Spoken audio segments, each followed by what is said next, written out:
Hello guys, আমি Sumi. Welcome to my video. আজ জন্মাষ্টমীর শুভেচ্ছা। হ্যাপি বার্থডে আমার বড় গুপু, আমার ছোট গুপু আর সমস্ত গুপুকে। আমার বাড়ির ঠাকুর, এটা আমার ঠাকুর ঘর, আমার লোকনাথ বাবা, লক্ষ্মী ঠাকুর। আজকে আমি আমার গুপুর জন্য কেক বানাবো, তাই জন্য নিয়ে নিয়েছি বিস্কুট, ওরিও বিস্কুট। তোমরা চাইলে যে কোনো বিস্কুট নিতে পারো। গুঁড়ো দুধ, তারপরে যেটা মাস্ট চিনি, এটা তো লাগবেই। দুধ, এটা বেকিং পাউডার। তারপর আমি ডেকোরেশনের জন্য কিছু জেমস নিয়েছি, আর ভ্যানিলা এসেন্স, যেটা ছাড়া হবেই না। এটা এগলেস, একেবারেই এগলেস, কোনো সন্দেহ নেই। তার জন্য সুজি নিয়েছি, বাটার নিয়েছি, আর এখানে ডেয়ারি মিল্ক রয়েছে। ডেয়ারি মিল্ক তোমরা যে কোনো ক্যাডবেরি দিয়েই মানে ডেকোরেশন করতে পারো। আর যেটা লাগবে, এটা একদম মাস্ট কেকের মধ্যে দেওয়ার জন্য, কাজু আর কিশমিশ, যেটা আমি আগের থেকেই ভিজিয়ে রেখে দিয়েছি ভালোভাবে ধুয়ে। এরপরে আমি যেটা করব, বিস্কুটগুলোকে ভালোভাবে গুঁড়ো করে নিয়েছি, গ্রাইন্ডারে ঢেলে নিয়েছি। এরপর চিনিটা দিতে হবে, কেননা ওটার সাথে এটা মিক্সড হবে, যেহেতু আমি পরে মেশাবো। তাই জন্য তোমরা পরিমাণ বুঝে যতটা পারবে চিনি দেবে, তোমাদের টেস্ট অনুযায়ী। আমি 2 চামচি দিয়েছিলাম, আর হালকা দিয়েছিলাম একটুখানি বলতে গেলে। চিনিটা দেওয়ার পরে আমি এটাকে মিক্সড করে নেব। তো চলো মিক্সড করা যাক। এরপর মিক্সড হয়ে গেছে, তারপর আমি বেকিং পাউডারটা দিয়ে দিচ্ছি। খুব বেশি দেব না, তাহলে কেকটা নষ্ট হয়ে যাবে। একদম অল্প, আর একটু দরকার বলে এর মধ্যে আমি আরও কিছুটা দিয়ে নিয়েছিলাম। তো যাই হোক, এরপর এর মধ্যে আমি গুঁড়ো দুধ দিচ্ছি। এক এক করে যা যা আমি নিয়েছিলাম সেগুলো সব দিয়ে দেবো এর মধ্যে। ফার্স্টেই গুঁড়ো দুধ চলে গেল, তারপরে দেব বাটার।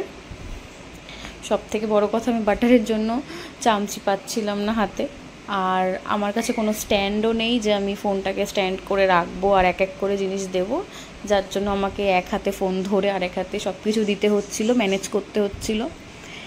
তো যাই হোক, কথায় কথায় অনেকটাই এগিয়ে গেল প্রায়। এরপরে আমি দিয়ে নিচ্ছি সুজি। তোমরা পরিমাণ বুঝে দিতে পারো, আমি আমার পরিমাণ বুঝে দিয়েছিলাম। আমি 2টো বিস্কুট নিয়ে করেছিলাম, 3টে বিস্কুট ছিল ঠিকই, বাট আমি 2টো বিস্কুট দিয়ে করেছি। তারপরে নিচ্ছি ভ্যানিলা এসেন্স, অল্প পরিমাণে, ছোট চামচির 1 চামচি নিয়েছিলাম আমি ভ্যানিলা এসেন্স। এরপরে যেটা দেব সেটা হলো দুধ, ব্যাটারটাকে রেডি করার জন্য। পরিমাণ মতন তোমরা দুধ দিয়ে নেবে, যাতে ব্যাটারটা খুব বেশি গাঢ় না হয়। আমি পরে একটুখানি দিয়ে নিয়েছিলাম, এই যে একটু আমার ব্যাটারটা টাইট হয়েছিল, যার জন্য আমি পরে আবার দিয়ে নিয়েছিলাম। এরপরে সেই ধুয়ে রাখা কাজু কিশমিশগুলো আমি এর মধ্যে দিয়ে নেব। দিয়ে বেশ অনেকটা পরিমাণেই দিয়েছিলাম। দেওয়ার পর, যেহেতু আমার এক হাতে ভিডিও করতে হচ্ছে, তাই জন্য খুব প্রবলেম হচ্ছিল, তাই কোনো রকমে ওই তোমাদের দেখানোর জন্য আমি সব দিয়ে দিয়ে এক এক করে দিতে দিতে তারপর এটাকে ভালোভাবে মিক্স করে নিচ্ছিলাম, যাতে এটা ভালোভাবে মিক্স আপ হয়ে যায়। অ্যান্ড এরপরে আমি যেটা করব সেটা হলো, আমার কাছে বাটার পেপার ছিল না, যার জন্য আমি একটা পেপার দিয়েই ওর ওপর বাটার লাগিয়ে গ্রিস করে রেখেছিলাম। আর তারপর এটা আমি ননস্টিকের একটা কি বলে সেটাকে, গামলা বা বাটি যাই হোক, ওইটার মধ্যে ননস্টিকের এটাতে আমি গরম করে প্রিহিটে রেখে দিয়েছিলাম, আর ব্যাটারটা পুরো ঢেলে নিচ্ছিলাম। যেহেতু ওটা গরম না হলে আমি কেকটা তার আগে দিয়ে দিলে অসুবিধা হবে। তো এরপর আমি এর মধ্যে কিছু চকলেট ভেঙে দিয়েছিলাম ডেকোরেশনের জন্য, বাট এটা পরে দেখাই যাবে না, কেননা এটা পুরোপুরি মেল্ট হয়ে যাবে। মেল্ট হলেও এটা ভালো লাগবে, কেকটার একটা টেস্ট আসবে, চকলেটি ব্যাপার আসবে বেশ। আমি এটাকে ড্যাপ করে নিচ্ছিলাম যাতে কোনো বাবলস না থাকে। অ্যান্ড এটা প্রিহিট হয়ে গেছে, এবার এটা চলে যাবে ননস্টিকের মধ্যে। এরপর আমার গুপুর লুক, এটা আমার মায়ের বানানো ড্রেস, আর কিছু চকলেটস দেওয়া হয়েছিল। এটা আমার মায়ের পুরোপুরি ডেকোরেশন করা। এখানে যা যা রয়েছে মুকুটটা বাদ দিয়ে। তো আরেকবার ফাইনাল লুকটা দেখিয়ে দিই। এটা অবশ্য ফুল টুল দেওয়ার পরে হয়েছিল, এখনও আরও একবার বাকি আছে। এটা আমার শিব ঠাকুর, এখানে শিব ঠাকুর আছে, জগন্নাথ ঠাকুর, লক্ষ্মী, গণেশ, আমার লোকনাথ ঠাকুর, আর রয়েছেন মা লক্ষ্মী। যাই হোক, দেখতে খুবই কিউট লাগছে, মিষ্টি করে আমি এঁকেছি তাদের মুখগুলো, আরও কিউট লাগছে দেখতে। এটা পুরো ফাইনাল। তারপর আমার কেকটা পুরোপুরি রেডি। এই যে তোমরা দেখতে পাচ্ছ কেকের লুক, আমি ডেকোরেশনটা করেছি, সত্যি খুব সুন্দর হয়েছে। আর আমার মাও কিছু কিছু বলে দিয়েছে যে এরকমভাবে দিলে খুব সুন্দর লাগবে দেখতে, তো আমি সেরকমভাবে এটা ডেকোরেট করেছি। আর আমি এখানে বসিয়ে রাখলাম আমার গুপুর পাশে।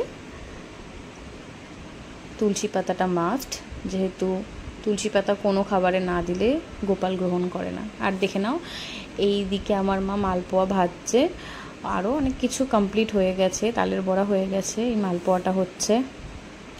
এই যে আমার গুপুর আর আমার ঠাকুর ঘরের পুরোপুরি একটা মিষ্টি কিউট লুক, তার সাথে তালের বড়া। এখানে রয়েছে, এটা মা তাল দিয়েই মালপোয়া করে দিয়েছিল, এটা তালের একটা ক্ষীর, জল, এটা পায়েস। এখানে অন্ন দেওয়া হয়েছে, ভাত, আলু ভাজা, ভেন্ডি ভাজা, পটল ভাজা, বেগুন ভাজা, উচ্ছে ভাজা, আর তুলসী পাতা তো মাস্ট, যেটা না দিলে ঠাকুর গ্রহণই করবেন না। এখানে রয়েছে ডাল, উচ্ছে দিয়ে ডাল করেছে। আর এটা নর্মাল তাহলে, এটা নর্মাল হলো মালপোয়া, এটা যেমন নর্মাল তোমরা বাড়িতে করে দাও। দেখে নাও, এটা আমার ফাইনাল লুক। আমি পুরোপুরি সাজিয়েছি ফুল দিয়ে সুন্দর করে, সবাইকে প্রসাদ দিয়ে। কেমন লাগছে অবশ্যই জানিও। আর তোমরা যদি আমার ভিডিওতে নতুন হয়ে থাকো, অবশ্যই আমার চ্যানেলটিকে সাবস্ক্রাইব করতে একদম ভুলো না, লাইক, কমেন্ট, শেয়ার একদমই ভুলো না।